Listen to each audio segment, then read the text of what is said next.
Hello students, good evening all of you. तो यहाँ पे लाइन्स एंड एंगल से रिलेटेड कुछ क्वेश्चन हैं। स्पेशली इस क्वेश्चन में आप देखेंगे कि वर्टिकली अपोजिट एंगल्स का यूज़ करेंगे, आप लीनियर पेयर ऑफ एंगल्स का यूज़ करेंगे। Linear pair of angle means होता है एक स्ट्रेट लाइन है, उस पर बनने वाले एंगल्स का सम 180 डिग्री होता है और वर्टिकली अपोजिट एंगल आपस में इक्वल होते हैं, equal in each other. Question है in the diagram shown below, नीचे दिए हुए डायग्राम में the lines AD, BE and CF intersect at point G। ये लाइन AD, BE, CF एक दूसरे को इंटरसेक्ट कर रहा है पॉइंट G पे। पॉइंट G पे इंटरसेक्ट कर रहा है तो find the value of A, B and C। तो A की वैल्यू, B एंड C की वैल्यू। तो सबसे पहले हम यहाँ देखेंगे जो वैल्यू हमें पता है उसकी हेल्प से हम दूसरी वैल्यू निकालेंगे। यहाँ AD, BE और CF एक दूसरे को इंटरसेक्ट कर रहा है। अगर इंटरसेक्ट कर रहा है तो जितना ये होगा इसका वर्टिकली अपोजिट ये होगा। तो इफ एंगल EGD या DGE, angle DGE is equal to 55 degree, DGE is equal to 55 degree, तो ये एंगल AGB या BGA, angle BGA also equal to B degree is equal to 55 degree। इसका reason होगा why vertically opposite angle.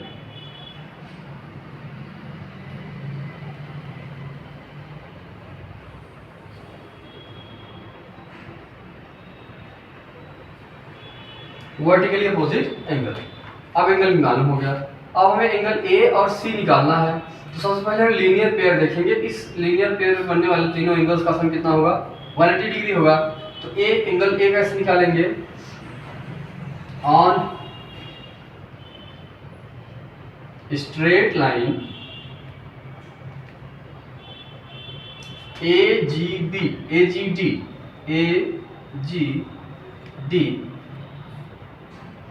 38 plus A plus 55, 38 plus A degree plus 55 degree is equals to 180 degree by linear pair of angles. Linear pair of angle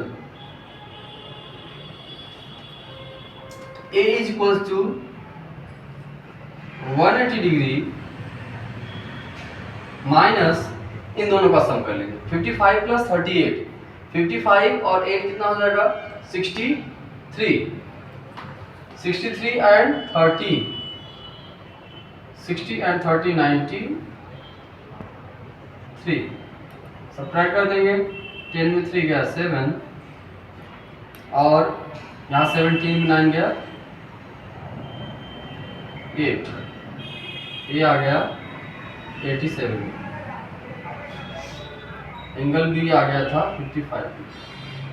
अब जब A जो है 87 degree है